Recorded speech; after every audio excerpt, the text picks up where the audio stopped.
Welcome to Mock Trial Masterclass, your guide to controlling the courtroom. I'm Luke and I want you to be a mock trial master. Let's talk about how you can make that happen. Over the last couple of months on the Mock Trial Masterclass YouTube channel and podcast platforms, we've been taking a look at whether ChatGPT would be capable of developing strong mock trial content. As a bit of a recap, and if you haven't seen any of those videos, go and watch them. It's really, really interesting to see what ChatGPT came up with.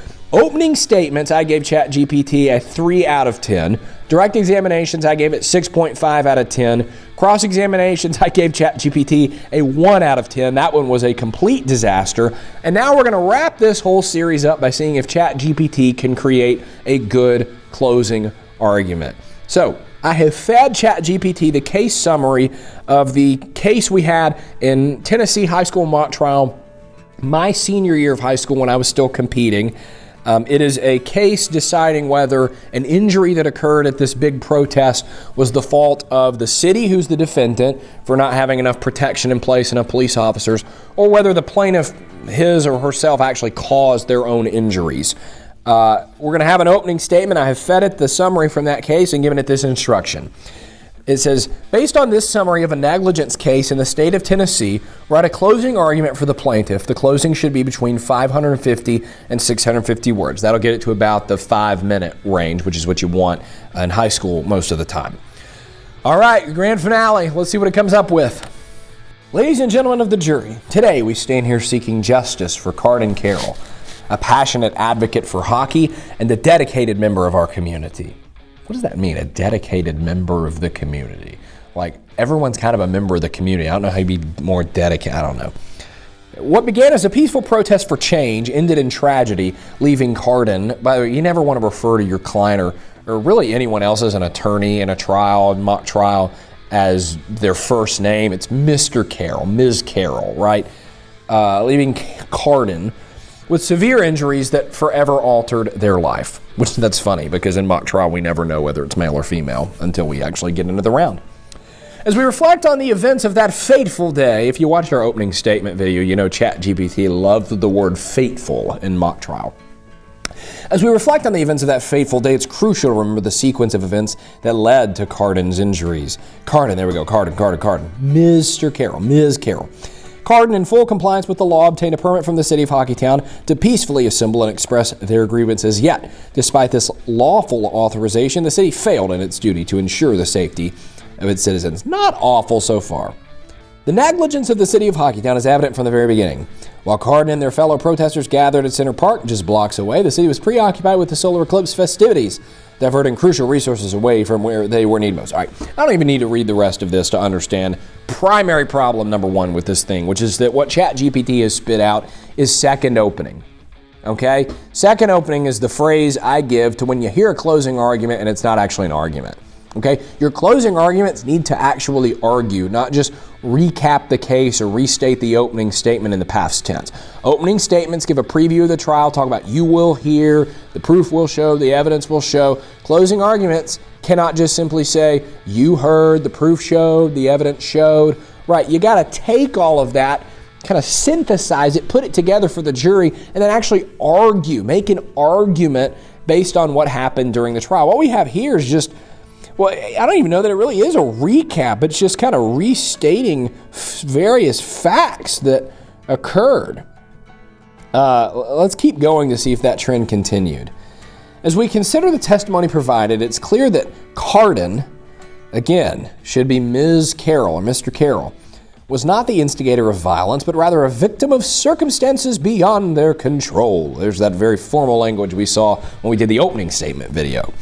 Officer Alex Williams' biased perception of Cardin does not diminish the city's responsibility for ensuring their safety. Cardin's injuries were not the result of their... This is so boring.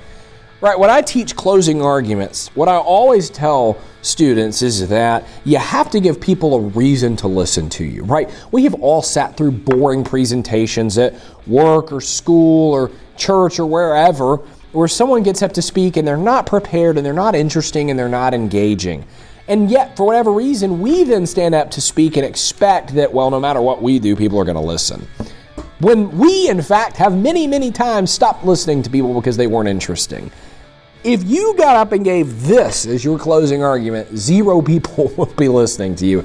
It's so boring. I mean, I was reading that last sentence. Officer Williams' biased perception of Cardin does not diminish the city's responsibility for ensuring their safety. Cardin's injuries were not the result of their character, but oh God, I'm so beyond bored. So, do something to get the jury interested in this case or in your closing argument. Start with an analogy or story or parable about your theme. That's a great way to open. I have a whole video on that strategy about opening your closings that way.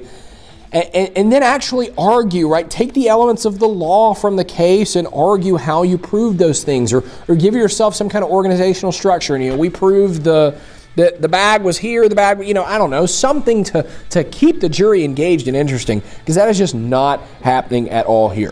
Okay, now I'm going to see if we can give ChatGPT a more specific instruction and whether it will generate something better. So I'm going to say, rewrite the closing, but actually make arguments this time, not just statements, and give it a better organizational structure so it's easier to follow. All right, let's see what we get this time. Okay, ladies and gentlemen of the jury, today we have heard compelling testimony and reviewed evidence that underscores the city of Hockeytown's negligence in ensuring the safety of its citizens. All right, one more time. Make it more interesting, because it's so boring right now. Here we go. Ladies and gentlemen of the jury, today we're not just here to recount events, we're here to uncover the truth amidst the chaos. But it should have already happened. This is the closing. We're not just here to, it should all be done. You did these things to unravel the intricacies of good. If you're a juror, think about it. Your average working class American gets something in the mail saying they have to go to jury duty. And they walk in and sit there, and this lawyer gets up and uses the phrase, the intricacies of negligence.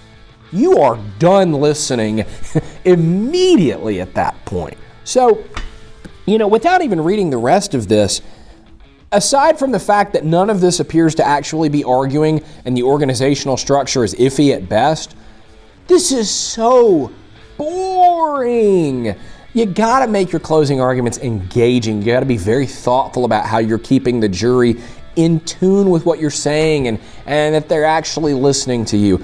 How do you do that? Well, I've got plenty of other videos on the channel talking about how to make a great closing argument, and also have a whole chapter about it in my book, Mock Trial Masterclass, which you can pick up on Amazon by clicking the link in the description, on YouTube or in the show notes, on podcast platforms. But in my book, I really dive into this stuff and talk about how to keep your audience engaged during your closing arguments. But basically, the advice boils down simply to anything but this. This is bad. What would I rate this out of 10?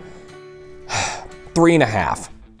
It at least kind of somewhat gets the job done, in the sense of, like, if you gave this, again, you might get some funny looks, but no one's going to be like, well, that was a disaster, in the same way that the cross that we looked at in the last one of these was. So I'll give it a 3.5 out of 10. This is just not good, guys. Write your own closings. Don't use ChatGPT for your material. It's cheating, and you're not going to get good stuff out of it.